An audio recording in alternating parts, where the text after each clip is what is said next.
Every year in fantasy football, we have a wide receiver who absolutely takes the league by storm. Puka Nacua, Jackson Smith-Njigba, George Pickens. We can name plenty of names here, but no wide receiver has done it in the 2025 season like Jackson Smith-Njigba. Let's break down which 2026 NFL draft prospect has the best chance to be this year's Jackson Smith-Njigba. All right, before we determine which 2026 draft prospect could be the next Jackson Smith-Njigba, let's quickly run through what type of prospect Jackson Smith-Njigba was going into the NFL. And coming out of college, it's easy to forget he was one of the best collegiate prospects we've seen in quite some time because he was hurt in his final year of college. But you guys see on the screen, 6 feet tall, 196 pounds coming out of college, only played in 3 games in his final season of college football, but was dominant in 2021. 95 receptions, over 1,600 receiving yards, 16.9 yards per catch, 9 receiving touchdowns. And what's absolutely crazy about those numbers are, I mean, I know a lot of people know this, but these are the wide receivers who Jackson Smith-Njigba was playing alongside in 2021.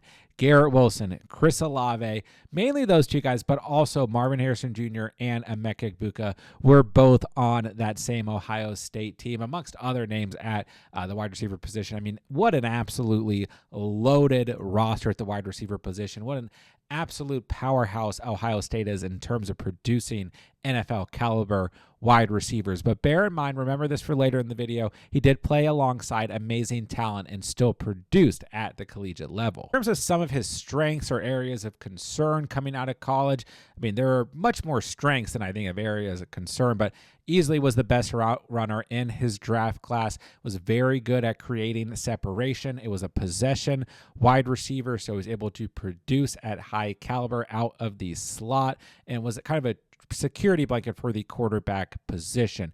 Very good after the catch abilities and was just a big playmaker. And it was, you know, we look at that team once again, like there are all kinds of playmakers on that Ohio State team at the wide receiver position, but he was still able to make big plays and kind of outshine Garrett Wilson and Chris Olave at times. On top of that, just very, very good in terms of reliable hands, catching the football, ball skills, and body control. But I do want to talk about some of the areas of concern as well. Obviously missed the 2022 season, or most of the 2022 season, with that hamstring injury.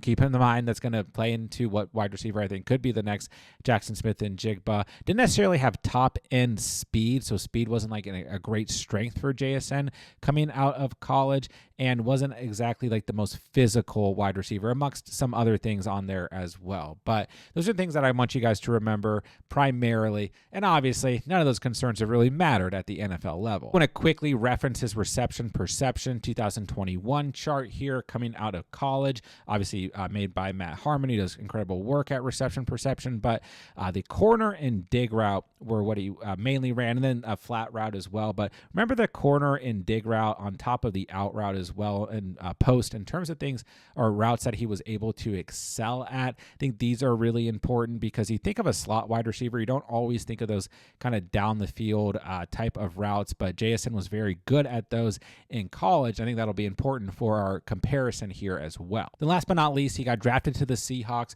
Didn't necessarily bloom right there in his rookie season because he was drafted to a team with high caliber talent in DK Metcalf and Tyler Lockett already on the Seattle Seahawks. So if you guys don't recall, I mean, his rookie season, especially for a lot of dynasty managers who are maybe not the most patient dynasty managers, was viewed as disappointing. Only 628 receiving yards, 4 receiving touchdowns, 8.8 fantasy points per game, and he played in all 17 games, right? But we really saw in 2024 last year that he was going to be a steady, reliable wide receiver. 14.9 fantasy points per game, over 1,100 receiving yards, 6 receiving touchdowns, 137 targets last year, 100 receptions, and ultimately just a very, very good season.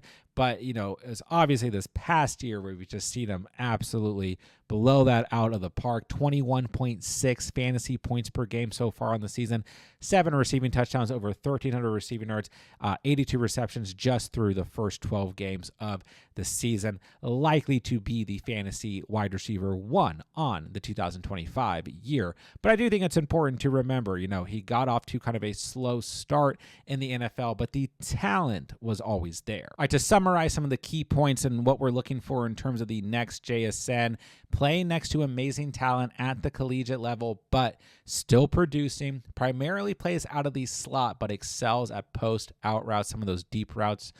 Overall, incredible route runner, regardless of being good at the post and out routes, right? Sideline catches, ball controls, separation are all strengths. Top end speed is an acceptable concern here. Dealt with injuries late in his collegiate career, and his potential landing spot in the NFL has a veteran wide receiver presence. Now, we can't obviously determine if that's actually going to happen, but we can at least guess. So let's find out who some of the candidates are and who my choice at who could be the next Jaxon Smith-Njigba. Don't forget, guys, before we break down the rest of the video, we are trying to get to 1,000 subscribers here on the channel. We're putting out weekly Dynasty fantasy football content to help you guys prepare for the upcoming Dynasty offseason. And during the Dynasty offseason, we're going to be putting out way more content. So make sure that you guys are subscribed to the channel. It really does help us out. We truly appreciate it if you guys just take 1 second and hit that subscribe button down below if you're getting any value out of the video at all. All right, so let's look at kind of the top 5 players at the wide receiver position going into the 2026 NFL draft. And definitely, I would say the top 5 wide receivers currently going in rookie mock drafts at this point. In the Dynasty offseason, we have Jordan Tyson, Carnell Tate, Makai Lemon, Denzel Boston, and Chris Bell. And listen, I like all these guys for different reasons. They're all very good prospects within their own talents. But if we're going to talk about what player could be the next coming Jaxon Smith-Njigba, well, we got to go with the player out of the same exact school, out of Ohio State. It is Carnell Tate. Just looking at a couple generic things here. 6'2" height, 195 pounds, so about the same weight as JSN was coming out of college, a little bit taller. We look at the stats here. 2024 played the entire season, 733 receiving yards, 4 receiving touchdowns off of 52 catches, still very productive. Then so far in the 2025 season, 793 receiving yards off of 44 catches and 8 receiving touchdowns, having a very productive year here in 2025 as well. First of all, let's mention that he has been dealing with injuries here in 2025, has only played in 9 games after playing all 15 in 2024. He is going to play in the Big Ten Championship today versus Indiana by the time this video comes out. But we have a similarity here late in his collegiate career, dealing with injury, not to the extent that JSN did, but I do think it's kind of an interesting similarity between him and Jaxon Smith-Njigba coming out of college. Probably more noteworthy, we talked about Jaxon Smith-Njigba having fellow wide receivers on that Ohio State team like Garrett Wilson and Chris Olave, Emeka Egbuka, MH Jr., kind of looming in the shadows there.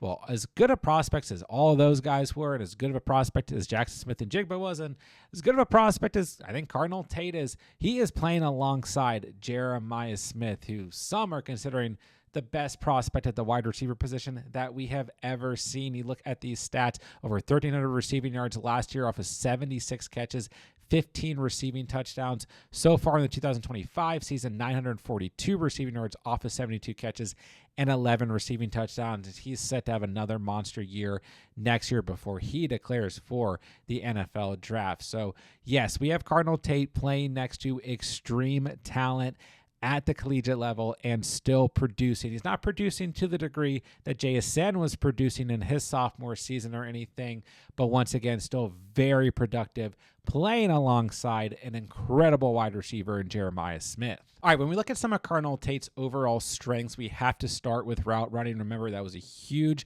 strength of JSN coming out of the collegiate level, but if you guys can go watch some of Carnell Tate's film, he is so smooth, so fluent in running routes, so manipulative against defenders just by simply running routes. It is insane. Has an incredible overall ability to just be smooth at running routes. I wish we could put up some film here of Carnell Tate, but we can't, copyright issues and everything. But his route running just jumps out on film like nothing else. But very good catch radius, body control, is able to extend away from his natural body and everything, make some really, really good contested catches that will also show on film.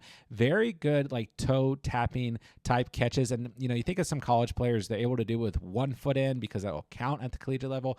Cardinal Tate has a lot of contested catches, toe tap type catches with 2 feet in, which is really important for an NFL draft prospect. You guys see some other strengths here: versatility, football IQ, reliable hands. That's another big one compared to JSN, and very good in terms of blocking as well. So I do encourage you guys to go watch some of his college tape. You guys will see a lot of the similarities to what JSN was able to do at the collegiate level as well. I did want to throw this tweet up here as well. It says, Cardinal Tate, like Chris Olave, JSN, and Emeka Egbuka before him, is able to display smooth, precise route running, which opens a window of separation. And I cannot, say it enough. You guys will see those windows of separation open up due to Cardinal Tate's overall route running on tape if you guys go watch some of his film. Then we talked about what specific routes JSN was really dominant in terms of his route tree with reception perception. Don't quite yet have a reception perception route tree for Cardinal Tate, but I was able to find this breakdown on routes he has ran on the 2025 season. Once again, very dominant on go and post routes and the out route as well, so very comparable to JSN. Even playing out of the slot, these deep routes are still what these guys were dominant in at the collegiate level. If you guys can, once again, I just encourage you to go watch some of Cardinal Tate's film. If you guys haven't, you will see him dominate on these go and post routes and turn them into big plays, turn them into touchdowns on a consistent basis. In terms of a pro comp, we're looking somewhere between Jordan Addison and George Pickens when it comes to Cardinal Tate. And I know he's been climbing up, in terms of draft prospects and kind of hype here in the dynasty offseason, in terms of rookie mock draft season coming up. Cardinal Tate is definitely a player that's getting talked about a lot, but just want to remind you guys, he's playing out of the slot primarily. His big focus is on route running and ball control. That's what leads to his success as a player, and he could be the best overall route runner in this draft class, I would say, almost pretty easily. Although, once again, there's very good wide receiver talent in this draft class, and those sideline catches, you guys will see them on film. Absolutely amazing in what he's able to do in terms of ball control throughout collegiate games here. But here's another nice kind of visual for you guys. You want to look at strengths and weaknesses of Cardinal Tate in his collegiate career. Once again, maybe you can pause that, take a look, and do your own research. In terms of Jaxon Smith-Njigba, we did talk about him going to the Seahawks, having veteran wide receiver presence next to him in his rookie and sophomore season. I just searched 2026 NFL mock drafts, and I put up the first 5, and here are a couple teams that I saw Cardinal Tate going to. The Giants, so he'd be alongside Malik Neighbors. The Commanders alongside Terry McLaurin. The Dolphins alongside Jalen Waddle. The Panthers alongside T-Mac, not necessarily a veteran, but we'll call it close enough. And the Steelers, so ironically, next to DK Metcalf. And I will say in general, the 2 teams that I see Tate drafted to the most in these NFL mock drafts for the upcoming 2026 NFL draft are the Commanders and the Steelers. Obviously, we can't determine how that's exactly going to shake out, but I do think we could see that similarity in terms of his early years in the NFL. Wrap it all up here in terms of what we were generally looking for, in terms of what wide receiver could be the next Jaxon Smith-Njigba coming out of the 2026 NFL draft class. He is checking all the boxes here. He's playing alongside Jeremiah Smith and producing, playing out of the slot, but can still really hit on those post and out routes and some of those deeper routes. Incredible route runner. We've gone over that 100 times in the video. Makes great sideline catches, has great ball control, separation. All those things are strengths. Top end speed, we didn't really touch on that, but that is not necessarily a huge strength of Cardinal Tate. Speed isn't something that jumps off the table here, but it doesn't necessarily have to. He did deal with injuries late in his collegiate career. And according to current NFL drafts for the upcoming 2026 NFL draft, he does have potential landing spots with veteran presence at the wide receiver position. If we're looking at things right now, I think the only answer out of this draft class in terms of who could be the next Jaxon Smith-Njigba has got to be Cardinal Tate.